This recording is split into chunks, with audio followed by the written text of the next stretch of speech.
And so when I saw, hey, there's an Overwatch team at the university, I had like just left a team that I had been with for a while. I was like, you know what? I'll work for that. I'll keep playing this game and grinding so I can try to join that team one day.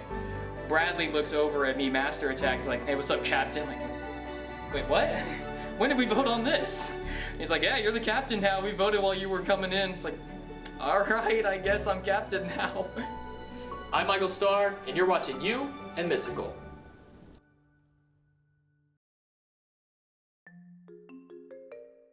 All right, what are we making today, Mike? We're making chicken parm. I started cooking right around, really when I was a kid. I kind of fell out of it for a brief time, and then when COVID hit, it was kind of like I had nothing else really to do, and I was like, you know what, I'm just gonna start learning more and more. So when I first joined up, it was right when COVID had started. So for a first like 8 months, pretty much to a year, I never got to see the guys face to face. And you know, there was a massive roster. We had Joe, we had Aqua, Hawkins, Jaybird, Gatsby. All of them had already been there, and I'm new kid on the block. So it's very awkward at first, but they were super welcoming. We all joked together, even during COVID. And that was such a necessary thing, at least for me during COVID, to have that connection to a group of people. At least for a few hours a day, I get to play a game that I absolutely love to play and talk with a bunch of people that enjoy the same thing as me, and we're all working towards the same goal. So it was really cool once the ball got rolling. To be captain, it's still kind of unimaginable. I never really thought that I would get this far, and I'm incredibly thankful for it. What about him made you guys pick him as captain? He seems to have most of the solid leadership qualities that you need in a captain. He brought me in very kindly, even though I was new, and he made me feel at home. I think his positive mental attitude is one of the things that is the reason why he's still here after many, many years. And that's definitely a attribute that definitely solidified him as a captain to me. I joined, what was it? It was like fall 2020. I believe it was fall 2020. It was a long time ago. So I tried out for UNT in like the spring semester of my sophomore year.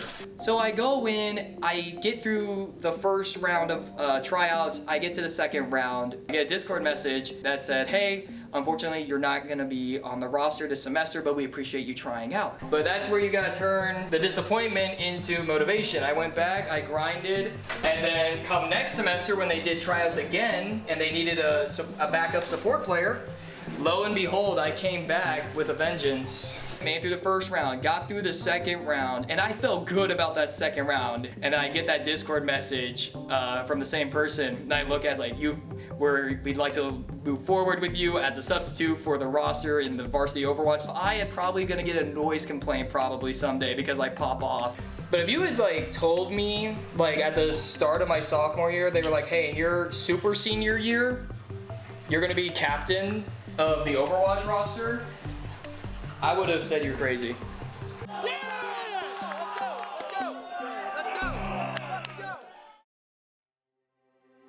I was a full-time student.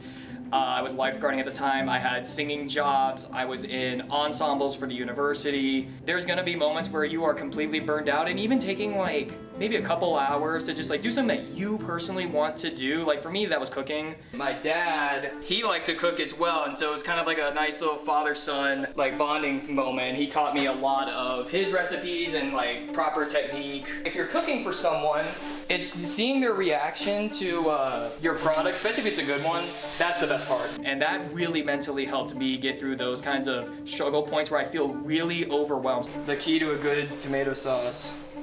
Get San Marzano tomatoes. This stuff, beautiful.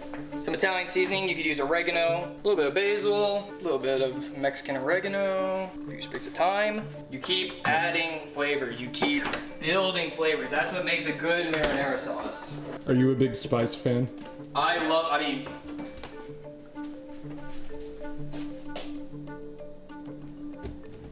it's a problem.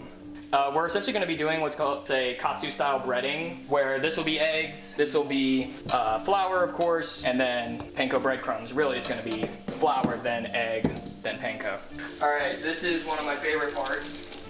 Okay. This is what you do after you queue up, wait 10 minutes for a game, and then someone locks Reinhardt right now in Grandmaster. Just take out your frustrations. So now you could be basic and just bread it one time, but we're not basic.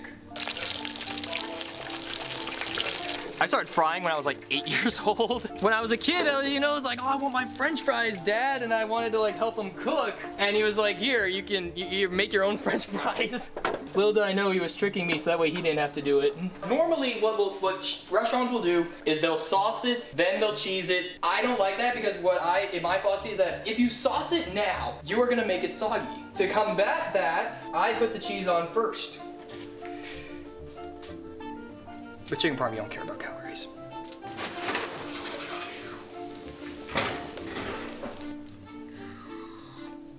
Now the last step. Oh, stir that into the pasta. So it's one of my favorite videos. No. Heaven gained another angel this day.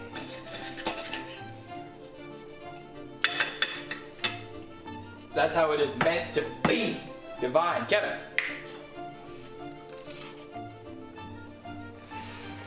That is so good. You gotta get a little bit with the pasta now. You gotta get a little bit with the pasta.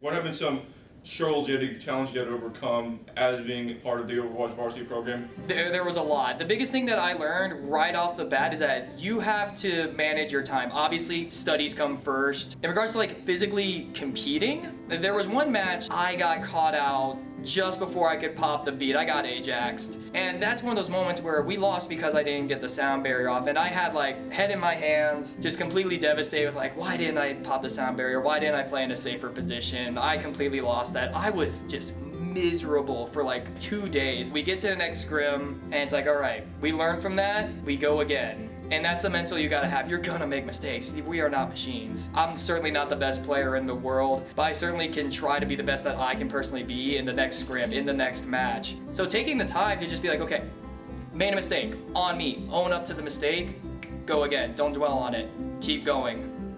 That's what I learned really early on. Once you graduate, where are you gonna head out?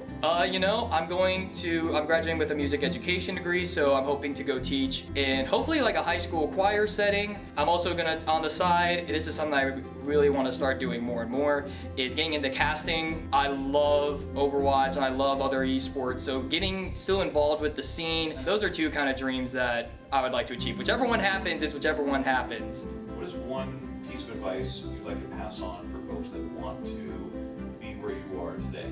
Just go for it.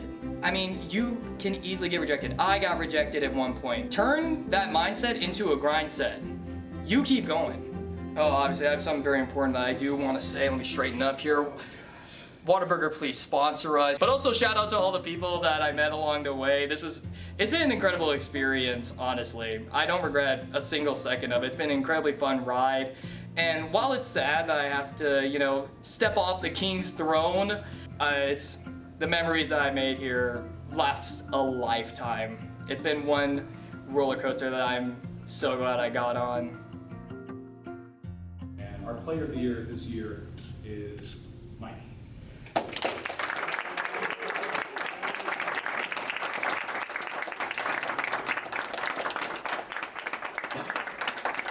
I stand up now or?